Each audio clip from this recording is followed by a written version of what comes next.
In the heart of a mining operation, Fuel, a spirited young woman, stumbled upon an unexpected discovery. She had accidentally uncovered a hidden cave. To her astonishment, the cave revealed a vast chamber filled with ancient, guarded statues of remarkable craftsmanship. As Full approached the statues, a sudden and unexpected event unfolded. The stone guards, which seemed like mere statues, sprang to life. They activated their defense mechanism, casting a spell that targeted her and Heel.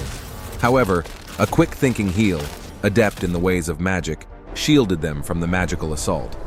It soon became apparent to Heel that these were no ordinary statues. They were golems, but unlike any he had seen before. These golems possessed the extraordinary ability to cast spells, were armed with swords, and were battle-ready. The 4 stone statues that had come to life surrounded Full and Heel, trapping them. In a sudden move, Heel harnessed his wind magic to confront the menacing stone guards.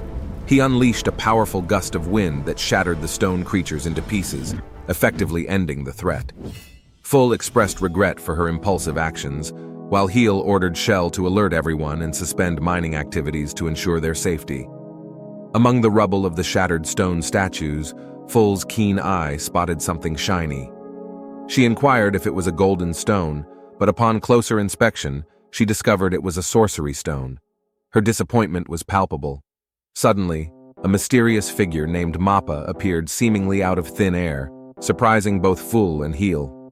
Without hesitation, Mappa collected the remaining swords and metal armor from the defeated golems. However, when Heel attempted to pick up one of the swords, he was unable to do so. It appeared that the Cave King, Heel, could only collect minerals and mined items and not processed items. Undeterred, Heel attempted to break the sword using Mappa's ice axe and successfully acquired a rare and legendary material, orichalcum ore, known for its exceptional lightness and strength and its capacity to enchant magic effects. Meanwhile, Mappa brought up one of the swords, and Elvin, another member of their group, attempted to lift it. Initially, it seemed impossible, but Elvin's determination prevailed. He managed to lift the sword, causing his great warrior crest to activate. However, control over the sword was elusive, and Elvin fell to the ground. In an instant, Full rushed to her father's side, deeply concerned for his well-being. Elvin apologized to his daughter for causing her to worry. Mappa, undaunted, set to work in a nearby forgery workshop, crafting tools and weapons using the newfound orichalcum material. Dwarves, known for their love of rare minerals, excelled in such endeavors, and Mappa's craftsmanship was no exception. As Heel contemplated his next moves, Mappa surprised him with a newly created orichalcum ice axe, a testament to Mappa's skill and the newfound possibilities the legendary material presented. With the success of this creation, Mappa began crafting numerous tools using orichalcum. Mappa's groundbreaking invention had revolutionized their mining operation. His creation harnessed the power of blades to generate tidal energy, which in turn ensured a constant flow of fresh air into the cave. The ventilation holes recommended by Full contributed to maintaining a cleaner and healthier atmosphere within. However, Full, eager to return to mining, found herself at odds with Heel's cautious approach. He was adamant about postponing mining activities, driven by the uncertainty of potential dangers lurking within the cave's depths. In the end, Full reluctantly agreed and decided to lend her expertise to the forgery workshop. In the meantime, Heel's curiosity led him to undertake a fascinating experiment. He sketched out a rough design for his Max Golem, feeling a touch of madness in the process. Just as he was immersed in his project, Rihanna, a fellow miner, approached him to inspect his sketch. This attention left Heel feeling a bit embarrassed. Rihanna inquired about Heel's availability, and he obliged, making time for her. She guided him to a cluster of blossoming fruit trees near the cave, featuring apples, grapes, and even lemons. Rihanna displayed her impressive skills by knocking coconuts from a tree with remarkable precision, using swift kicks. Heel watched in awe as the coconuts tumbled. Rihanna's display of agility and precision left Heel utterly surprised. She then generously presented Heel with the fruits they had gathered. Heel relished the taste and marveled at the progress their fruit cultivation had made. As the group contemplated resuming mining, Elvin voiced his eagerness to get back to work. Heel, however, remained cautious and intrigued by what they had brought back from their recent explorations. Elvin revealed a mysterious find, a Satan shell. The group opened the shell, causing a strange liquid to pour out. Mappa, known for his adventurous spirit, tasted the liquid and was promptly sent tumbling backward in shock. Varys lightened the mood with a humorous remark about the potentially deadly poison, though he also noted the possibility of harvesting Tyrian purple dye from it. What came next was nothing short of astonishing. Heel set to work creating an army of golems, 14 in total, with varied attributes. These golems were intended to serve as formidable defenders of their island against invaders and monstrous threats. Heel explained that the golems were equipped with magic stones and defensive spells, some even imbued with 4 different attributes. Their preparations were suddenly interrupted by the goblins, who raised the alarm as more Satan shells approached their territory. Heel, ever resourceful, sought to exploit the weakness of these mysterious shells.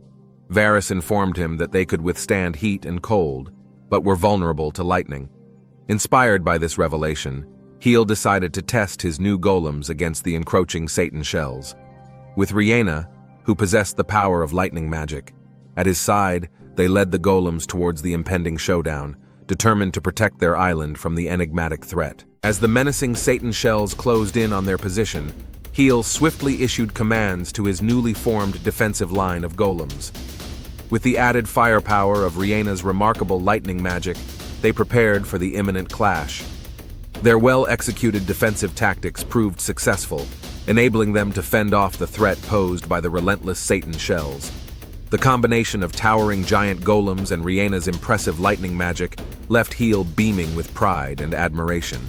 He praised the entire team for their exemplary efforts in this battle. However, in a surprising twist, a hidden Satan shell emerged from behind Heel, spitting its strange liquid towards him.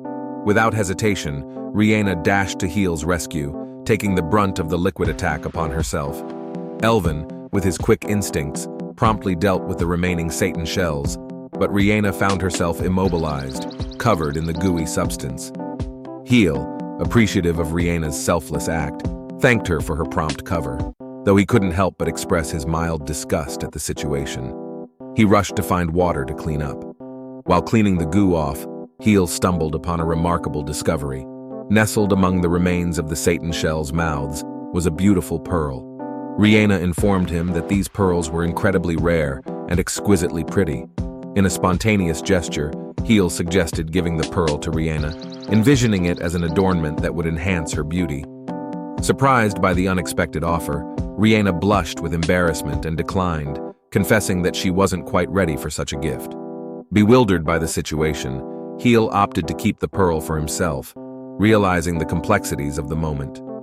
The following day, they resumed their mining activities, but this time with heightened caution. Heel personally oversaw full safety, ensuring they had a golem at their disposal in case of any unforeseen danger.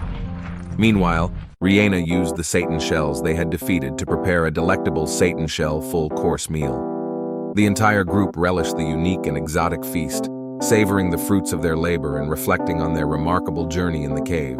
With the Tyrian purple dye crafted from the Satan shells, Heel and the group marveled at the high-quality cloth they had managed to produce. Their spirits were lifted as they admired their successful creation.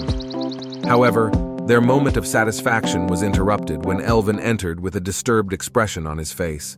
He urgently led Heel to a reclaimed land, revealing a grim discovery, the lifeless body of an orc.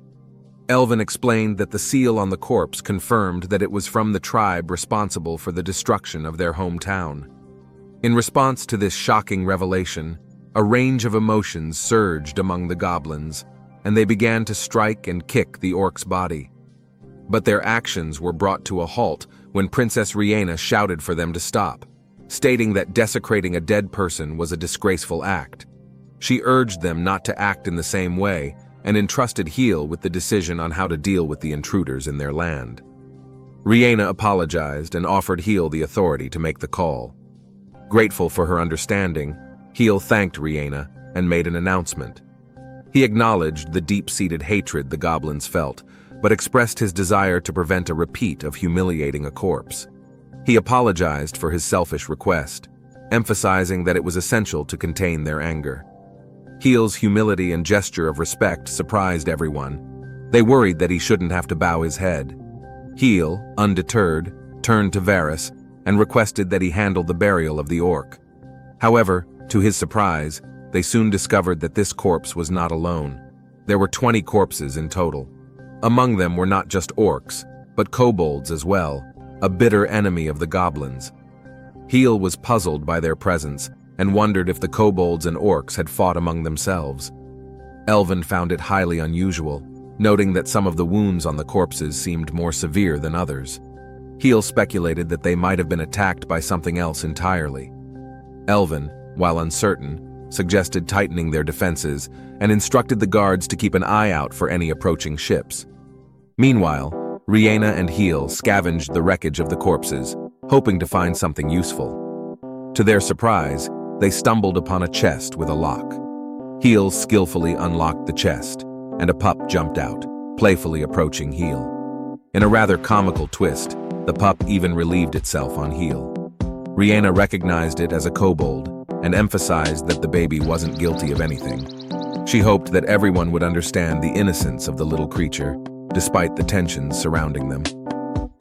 The following day, Heel resumed his mining activities while showering praise upon Mappa's ingenious invention, the orichalcum ice axe. Its exceptional effectiveness in their mining endeavors had not gone unnoticed. Meanwhile, their attempts to soothe the crying baby kobold proved fruitless. The persistent wails filled the air until Fula, spirited daughter, suddenly entered the scene. Inquisitive and concerned, she promptly inquired about the commotion. With Heel also present, the baby kobold inexplicably darted towards him, and to everyone's astonishment, planted a joyful kiss on his face. The realization dawned on them. The little kobold had been searching for Heel after waking from a nap.